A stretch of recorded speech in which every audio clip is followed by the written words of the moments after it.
I chose my career path mostly for the challenge. I switched majors. I was always in engineering. In high school, I was forced into the engineering program, and I had no idea what it was. So high school was fun to learn about the different engineering majors and strands within it, and what I do and don't like. And then in college, I chose something kind of completely different from what I did in high school, just because it felt right, but not quite right. I knew I wanted to stay within the engineering field, just not what I was doing in high school.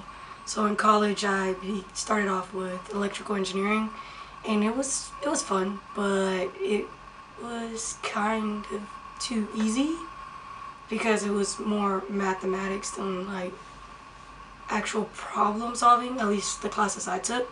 So I switched to computer engineering, which had more programming and more you really had to go into detail with each problem, and it was very detail oriented because you miss one step, that's the whole problem. You misunderstand the problem, you're coding something completely different, and the frustration is what interests me and kept me in the field. As an engineering student, I faced a few obstacles. There's the obvious obstacles of classes being too hard, struggling. Me being stubborn was a big obstacle because I didn't want to ask for help. And multiple friends would be like, oh, just ask for help, just ask for help. And instead, I'd spend hours and hours and hours trying to figure it out. And I mean, I eventually did it because of pride. It worked out. But besides those obvious obstacles, being a woman in engineering, I didn't believe it coming into college until my spring semester freshman year. I was sitting down with my friend, and we were friends since, I guess the beginning of college. And we sat down in my first programming class, and he looked at me and he said, when are you going to drop this class? And I thought he was joking, but I realized he wasn't, and I was really taken back, and I was like, excuse me? What are you talking about? And I mean, it worked out because the rest of the semester, he was the one asking me for help, and I was the one who got a better grade than he did. But I've had to deal with that multiple times, not just in class, at work. Some places were better than others, but it's surprising how that's still a thing. And they say they try to increase the amount of women in the field, but for the most part, you can kind of sense that it's just for, the PR sense, it's just for the statistics, just for that percentage. I mean, they're trying, but some companies it's very obvious that it's just they want you because you're a woman, or they want to put you as that, that percentage that they need to have to make their company seem better. They've helped me a lot. In the first way is that I didn't need a job outside of engineering because I had the scholarship. So when I needed money and the semesters I couldn't intern somewhere, it was nice to know that NACME was there supporting me financially. That way I can focus on my classes, do well, and then when other semesters that weren't as intense, I would get my work experience. And the programs like the RAMA, they helped because it kind of forced me to get an internship outside of just summer semesters. As for the staff, there's one really good story. One of the internships that I did have that was outside of NACME, they were, I guess they were playing games. I feel like I could have said that better. But yeah, they were playing games, and it had to do a lot with money. And I came in and I said that I wanted $20 an hour because I know how much I was worth right out the back, and they tried to negotiate, and I said, I'm not leaving this job if I'm not getting paid this much. So they ended up paying me that much, and then it was really small. It was 11 people working at the company.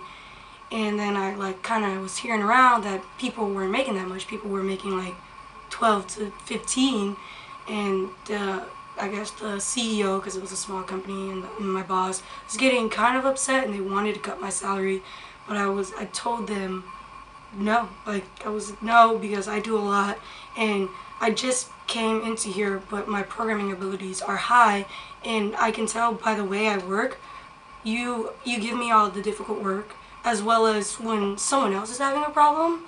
If they can't solve it, you go up the ladder of interns, and I'm the last one that you go to in hopes that I can get it done. And so I made all those points, and it was this big thing that Leanne had to help me with, because he cut my salary and used the fact that I had scholarships as an excuse, and he wanted me to pay them back my scholarship money when it had nothing to do with how much I was getting paid.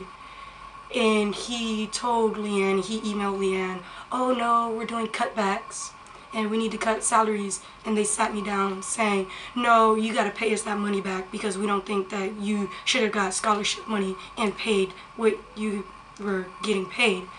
And it was back and forth, and it caused so much stress. But luckily I had, NACME and the staff members and Leanne and everyone's experience to help me through it, and know that they couldn't do that to me.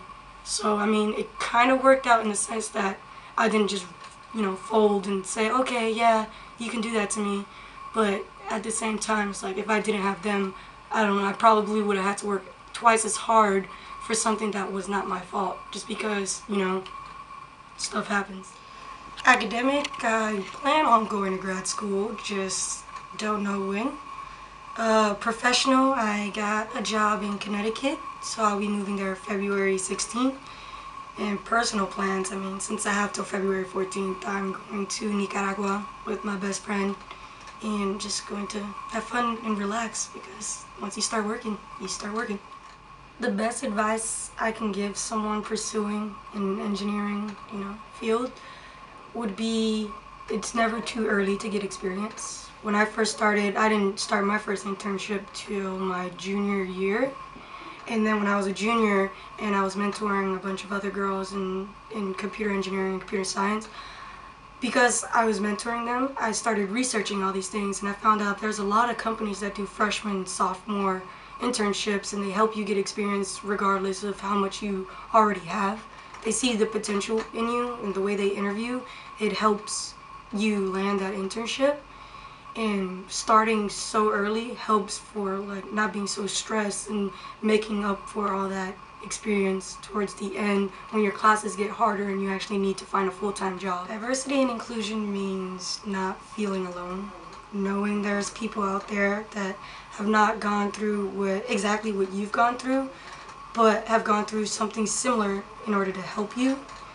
It means not walking into a room and immediately feeling uncomfortable and different. It means having people to talk to and to relate to and feel comfortable around, and to just be able to, at the end of the day, know that there's people that will support you regardless of if it's for a situation you want to go through, or if it's just that you need that person or that group of people there for you, and they won't judge you and they won't make you feel different, and it just feels right.